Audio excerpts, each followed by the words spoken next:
हम अपने इस शो में हर रोज यही लाइन दोहरा रहे हैं कि साइबर ठगी के मामले थम नहीं रहे।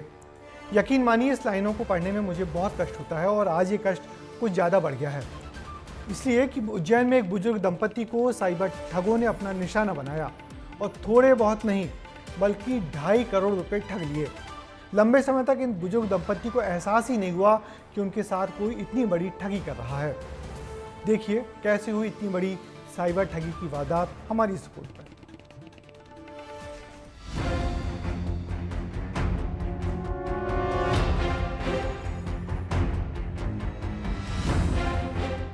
डिजिटल अरेस्ट के मामलों में दिन ब दिन बढ़ोतरी हो रही है। इस बार ठगों ने ग्वालियर के जिला मलेरिया अधिकारी डॉक्टर विनोद को टारगेट बनाया। पहले फोन कर धमकी दी, फिर महाराष्ट्र पुलिस बनकर वीडियो कॉल किया। कहा कि उनका मोबाइल नंबर मनी लॉन्ड्रिंग, अश्लील चैट, पोर्नोग्राफी केस में ट्रेस हुआ है। इतना ही नहीं, उनको असली प्रूफ भी भेजे गए। उन्होंने मुझसे बोला कि रिजर्व बैंक ऑफ इंडिया से एक मैसेज आया, आप पढ़ लीजिए। तो रिजर्व बैंक ऑफ इंडिया में मेरा फोटो छपा था, आधार कार्ड नंबर लिखा था। तो मुझे लगा कि वाकई ये सही हो रहा है मेरे साथ, हो सकता है कुछ गड़बड़ हो। यहाँ भी नरेश गोयल केस के नाम पर लोगों को फर्जी अधिकारी बनकर लूटा जा रहा था। ठगों ने मौका देखकर विनोद से पैसों की डिमांड की। ये सुनते ही विनोद को शक हुआ और किसी तरह उन्होंने अपने बेटे को बुलाया। तब जाकर मामले का पर्दाफाश हो सका। फिर मैं समझ बच्चे ने कहा पापा ये नहीं है, ये फ्रॉड हो रहा है आपके साथ। बच्चे ने मोबाइल पे लिख के दिया, जूम करके दूर से दिखाया। मेरा कैमरा मेरे सामने था क्योंकि वीडियो कॉल पे बराबर था मैं। तब मैंने फ़ोन काट के फिर मैंने एक IPS हैं हमारे पहचान के श्री राकेश सागर साहब, तो उनको मैंने फ़ोन लगाया तो उन्होंने कहा डॉक्टर साहब आपके साथ ये डिजिटल अरेस्ट हुआ है, आप बच गए। बेटे की जागरूकता ने डॉक्टर विनोद के साथ फ्रॉड होने से बचा लिया, लेकिन उज्जैन के कुलकर्णी दंपत्ति ठगों के झांसे में फंसते चले गए और पल भर में मेहनत से कमाए 2 करोड़ 55 लाख रुपए ठगों को दे दिए। हम इतने घबरा गए थे कि पूरा जो है ना, हमने सेविंग के बारे में उनको बताया और उन्होंने कहा कि भाई हमें वेरीफाई करने के लिए आपको हम रिजर्व बैंक ऑफ इंडिया का एड्रेस दे देते हैं, इसमें RTGS करा दीजिए। ठगों ने 10 से 13 सितंबर तक मुंबई पुलिस और ED अधिकारी बनकर रविंद्र कुलकर्णी को डिजिटल अरेस्ट कर रखा था। नकली प्रूफ दिखाते रहे, खाकी वर्दी में थे, लगातार धमकी मिल रही थी। बुजुर्ग दंपति डरते गए।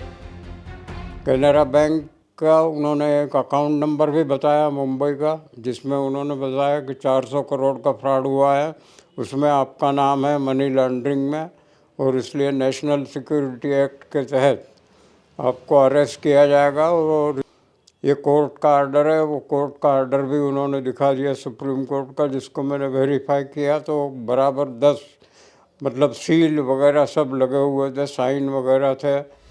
3 दिन तक डिजिटल अरेस्ट रहने के बाद जब दंपति ने पुलिस से सवाल किया तो तोड़ मरोड़ कर जवाब दिए जा रहे थे, लिहाजा उन्हें शक हुआ और फौरन पुलिस से मदद की गुहार लगाई। समय रहते बुजुर्ग ने पुलिस से शिकायत की, तब जाकर 1 करोड़ 36 लाख रुपए ही फ्रीज हो सके। बेसिकली ध्यान ये रखना है कि आपके पास जब कॉल कोई आता है, वो वॉइस कॉल हो सकता है, वीडियो कॉल हो सकता है या किसी अन्य सोशल मीडिया मैसेंजर ऐप के थ्रू कॉल आ सकता है। उस कॉल को आप समझें, पहले तो जाने कि वो आपका नोन व्यक्ति है या नहीं है। वो कहीं भी देश भर में कोई भी इन्फोर्समेंट एजेंसी इस टाइप से कॉल कर आपको कोई सम्मन, नोटिस या चेतावनी जारी नहीं करती है। बढ़ती तकनीक के साथ क्राइम भी बढ़ रहा है। ठग ऐसे पैतरे आजमा रहे हैं कि अधिकारी भी कई बार धोखा खा रहे हैं। लेकिन आपको डरना नहीं है, बल्कि सतर्क रहना है, क्योंकि कोई भी प्रशासनिक विभाग कॉल करके जनता को इस तरह डिजिटल अरेस्ट कभी नहीं करता। विस्तार न्यूज के लिए ग्वालियर से अनिल गौर और उज्जैन से संतोष कृष्णानी की रिपोर्ट। रोज सामने आ रही इन घटनाओं को देखकर लगता है कि साइबर अरेस्ट या साइबर ठगी कितने बड़े स्तर पर हो रही है। साइबर ठग हमारे आपके मोबाइल को लगातार निशाना बनाते हैं और जाने अनजाने में हम आप सब इसके शिकार हो जाते हैं। इसलिए यही सलाह है कि किसी भी अनजान नंबर से फ़ोन करने वाले की सलाह या धमकियों पर जरा भी भरोसा ना करें। थोड़ा सा भी संदेह होने पर स्थानीय पुलिस से तुरंत संपर्क करें।